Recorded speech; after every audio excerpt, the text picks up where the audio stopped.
Chapter 19. The Queen. Dawn came at last, and the rim of the lemon-colored sun rose up behind the rooftop somewhere behind Victoria Station. A while later, Sophie felt a little of its warmth on her back and was grateful. In the distance, she heard a church clock striking. She counted the strikes. There were 7. She found it almost impossible to believe that she, Sophie, a little orphan of no real importance in the world, was at this moment actually sitting high above the ground on the windowsill of the Queen of England's bedroom, with the Queen herself asleep in there behind the curtain, no more than 5 yards away. The very idea of it was absurd. No one had ever done such a thing before. It was a terrifying thing to be doing. What would happen if the dream didn't work? No one, least of all the Queen, would believe a word of her story. It seemed possible that nobody had ever woken up to find a small child sitting behind the curtains on his or her windowsill. The Queen was bound to get a shock. Who wouldn't? With all the patience of a small girl who has something important to wait for, Sophie sat motionless on the windowsill. How much longer? She wondered. What time do queens wake up? Faint stirrings and distant sounds came to her from deep inside the belly of the palace. Then, all at once, beyond the curtains, she heard the voice of the sleeper in the bedroom. It was a slightly blurred sleep-talker's voice. "Oh, no," it cried out. "No, don't. Someone stop them. Don't let them do it. I can't bear it. Oh, please stop them. It's horrible. Oh, it's ghastly. No, no, no." She is having the dream, Sophie told herself. It must be really horrid. I feel sorry for her, but it has to be done. After that, there were a few moans. Then there was a long silence. Sophie waited. She looked over her shoulder. She was terrified that she would see the man with the dog down in the garden staring up at her, but the garden was deserted. A pale summer mist hung over it like smoke. It was an enormous garden, very beautiful, with a large, funny-shaped lake at the far end. There was an island in the lake, and there were ducks swimming on the water. Inside the room, beyond the curtains, Sophie suddenly heard what was obviously a knock at the door. She heard the doorknob being turned. She heard someone entering the room. "Good morning, Your Majesty," a woman was saying. It was the voice of an oldish person.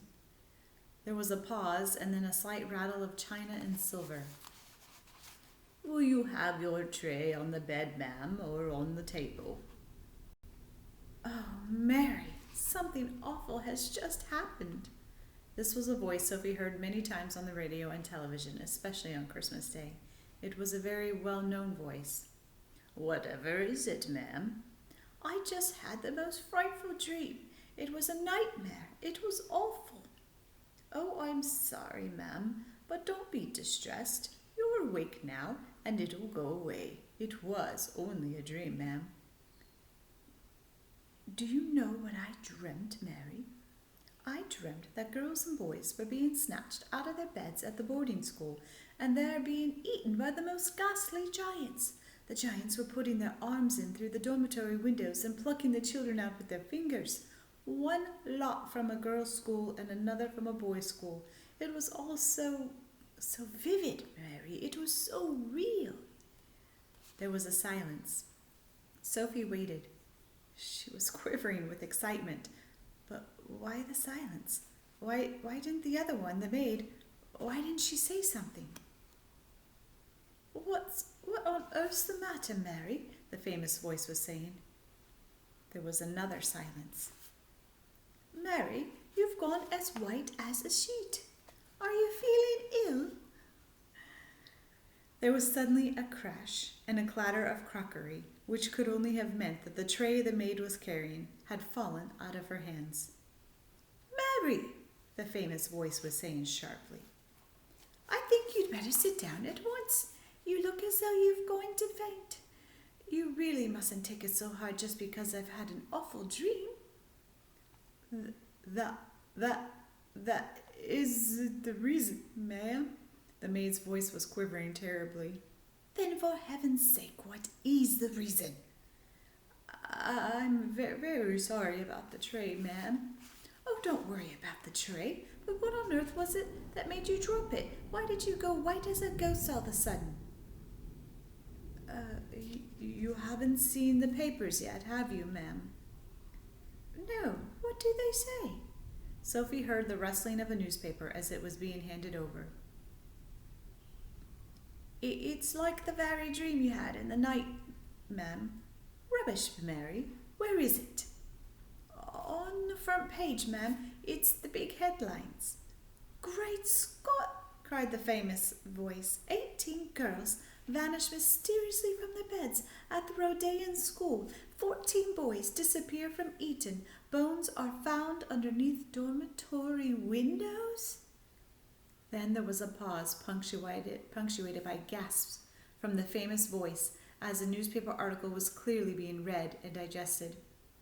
Oh, how ghastly! The famous voice cried out. It's absolutely frightful. Bones under the windows? What can have happened? Oh, those poor children. But, ma'am, don't you see, ma'am? See what, Mary? Those children were taken away almost exactly as you dreamt it, ma'am. Not by giants, Mary. No, ma'am, but the bit about the girls and the boys disappearing from the dormitories, you dreamt it so clearly, and then it actually happened. That's why I came over all strange, ma'am. I'm coming over a bit strange myself, Mary. It gives me the shakes, ma'am, when something like that happens. It really does. I don't blame you, Mary. I shall get you some more breakfast, ma'am, and have this mess cleared up. No, don't go, Mary. Stay here for a moment. Sophie wished she could see into the room, but she didn't dare touch the curtains. The famous voice began speaking again. I really did dream about those children, Mary. It was clear as crystal. I know you did, ma'am. I don't know how giants got into it. That was rubbish. Shall I draw the curtains, ma'am, and then we shall all feel better? It's a lovely day. Please do. With a swish, the curtains were pulled aside. The maid screamed. Sophie froze to the window ledge. The Queen, sitting up in her bed with the Times on her lap, glanced up sharply. Now it was her turn to freeze. She didn't scream as the maid had done. Queens are too self-controlled for that. She simply sat there, staring wide-eyed and white-faced at the small girl who was perched on her windowsill in a nightie. Sophie was petrified. Curiously enough, the Queen looked petrified too. One would have expected her to look surprised, as you or I would have done had we discovered a small girl sitting on our windowsill first thing in the morning. But the Queen didn't look surprised. She looked genuinely frightened. The maid, a middle-aged woman with a funny cap on top of her head, was the first to recover. What in the name of heaven do you think you're doing in here? She shouted angrily to Sophie. Sophie looked beseechingly towards the Queen for help. The Queen was still staring at Sophie. Gaping at her would be more accurate. Her mouth was slightly open, her eyes were round and wide as two saucers, and the whole of that famous, rather lovely face was filled with disbelief. Now listen here, young lady, how on earth did you get into this room? The maid shouted furiously.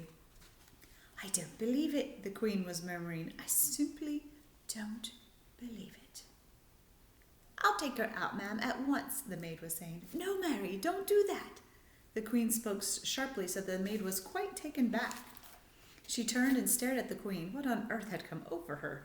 It looked as though she was in a state of shock. Are you all right, ma'am? The maid was saying. When the Queen spoke again, it was in a strange, strangle-sword whisper. Tell me, Mary, tell me quite truthfully, is there really a little girl sitting on my windowsill? Or am I still dreaming? She's sitting right there, all right, ma'am, as clear as daylight, but heaven only knows how she got there. Your Majesty is certainly not dreaming it this time. But that's exactly what I did dream, the Queen cried out. I dreamt that as well. I dreamt there would be a little girl sitting on my windowsill in her nightie, and she would talk to me. The maid, with her hands clasped across her starched white bosom, was staring at her mistress with a look of absolute disbelief on her face. The situation was getting beyond her. She was lost. that she had not been trained to cope with this kind of madness. "Are you real?" the Queen said to Sophie. Yes, Your Majesty," Sophie murmured. "What's your name?" "Sophie, Your Majesty." "And how did you get up on my windowsill?" "No, don't answer that. Hang on a moment. I dreamt that part of it too. I dreamt a giant put you there." "He did, Your Majesty," Sophie said. The maid gave a howl of anguish and clasped her hands over her face. "Control yourself, Mary," the Queen said sharply. Then to Sophie she said, You are not serious about the giant, are you?" "Oh, yes, Your Majesty. He's out there in the garden now." "Is he indeed?" the Queen said. The sheer absurdity of it all was helping her to regain her composure. "So he's in the garden, is he?" she said, smiling a little. "He is a good giant, Your Majesty. You need not be frightened of him." "Oh, I'm delighted to hear it," the Queen said, still smiling. "He is my best friend, Your Majesty." "How nice," the Queen said. "He's a lovely giant, Your Majesty." "I'm quite sure he is, but why have you and this giant come to see me?" "I think you dreamed that part too, Your Majesty," Sophie said calmly. That pulled the Queen up short. It took the smile right off her face. She certainly had dreamed that part of it. She was remembering now how at the end of her dream it had said that a little girl and a big friendly giant would come and show her how to find the 9 horrible man-eating giants. But be careful, the Queen told herself. Keep very calm, because this is surely not far from the place where madness begins. "You did dream that, didn't you, Your Majesty?" Sophie said. The maid was out of it now. She just stood there goggling. "Yes," the Queen murmured. "Yes, now you've come to mention it, I did. But how do you know what I dreamed?" "Oh, that's a very long story, Your Majesty," Sophie said. "Would you like me to call the big friendly giant?" The Queen looked at the child. The child looked straight back at the Queen, her face open and quite serious. The Queen simply didn't know what to make of it. Was someone pulling her leg? She wondered. "Shall I call him for you?" Sophie went on. "You like him very much." The Queen took a deep breath. She was glad no one except her faithful old Mary was here to see what was going on. "Very well. You may call your giant. No, wait a moment.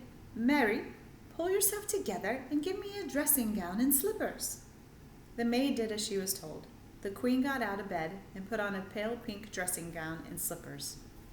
"You may call him now," the Queen said. Sophie turned her head towards the garden and called out, "BFG, Her Majesty the Queen would like to see you." The Queen crossed over to the window and stood beside Sophie. "Come down off that ledge," she said. "You're going to fall backwards any moment." Sophie jumped down into the room and stood beside the Queen at the open window. Mary, the maid, stood behind them. Her hands were now planted firmly on her hips, and there was a look on her face which seemed to say, I want no part of this fiasco." "I don't see any giant," the Queen said. "Please wait," Sophie said. Shall I take her away now, ma'am?" the maid said. "Take her downstairs and give her some breakfast," the Queen said. Just then there was a rustle in the bushes behind the lake. Then out he came, 24 feet tall, wearing his black cloak with the grace of a nobleman, still carrying his long trumpet in one hand. He strode magnificently across the palace lawn towards the window. The maid screamed. The Queen gasped. Sophie waved. The BFG took his time. He was very dignified in his approach. When he was close to the window where the 3 of them were standing, he stopped and made a slow, graceful bow. His head, after he had straightened up again, was almost exactly the level with the watchers at the window. Your Majesty," he said, "I is your humbug servant." He bowed again. Considering she was meeting a giant for the first time in her life, the queen remained astonishingly self-composed. "We are very pleased to meet you," she said. Down below, a gardener was coming across the lawn with a wheelbarrow. He caught sight of the BFG's legs over to his left. His gaze traveled slowly upwards along the entire height of the enormous body. He gripped the handles of the wheelbarrow. He swayed, he tottered, and then he kneeled over in the grass in a dead faint. Nobody noticed him. "Oh, Magister," cried the BFG. "Oh, Queen, oh, Monarcher, oh, Golden Sovereign, oh, ruler of straight lines.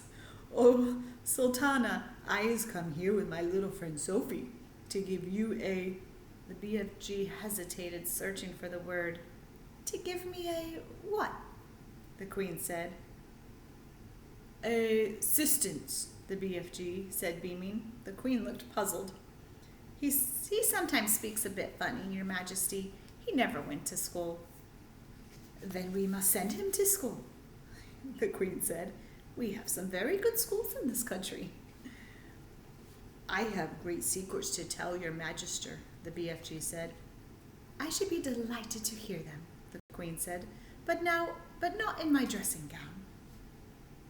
Shall you wish to get dressed, ma'am?" the maid said. "Have either of you had breakfast?" the Queen said. "Oh, could we?" Sophie cried. "Oh, please, I haven't eaten an entire thing since yesterday." I was about to have mine," the Queen said, but Mary dropped it. The maid gulped. "I imagine we have more food in the palace," the Queen said, speaking to the BFG. "Perhaps you and your little friend would care to join me." "Will it be repulsant snozcumbers, Magister?" the BFG asked. "Will it be what?" the Queen said. "Stinky snozcumbers," the BFG said. "What is he talking about?" the Queen said. "It sounds like a rude word to me." She turned to the maid and said, "Mary, ask them to serve breakfast for 3 in the... I think it'd be better in the ballroom. That has the highest ceiling." To the BFG, she said, "I'm afraid you will have to go through the door on your hands and knees. I shall send someone to show you the way." The BFG reached up and lifted Sophie out of the window. "You and I is leaving Her Magister alone to get dressed," he said. "No, leave the little girl here with me," the Queen said. "We'll have to find something for her to put on. She can't have breakfast in her nightie." The BFG returned Sophie to the bedroom. "Can we have sausages, Your Majesty?" Sophie said. "And bacon and fried eggs?" "I think that might be managed," the Queen answered, smiling. "Just wait till you taste it," Sophie said to BFG. "No more snozcumbers from now on."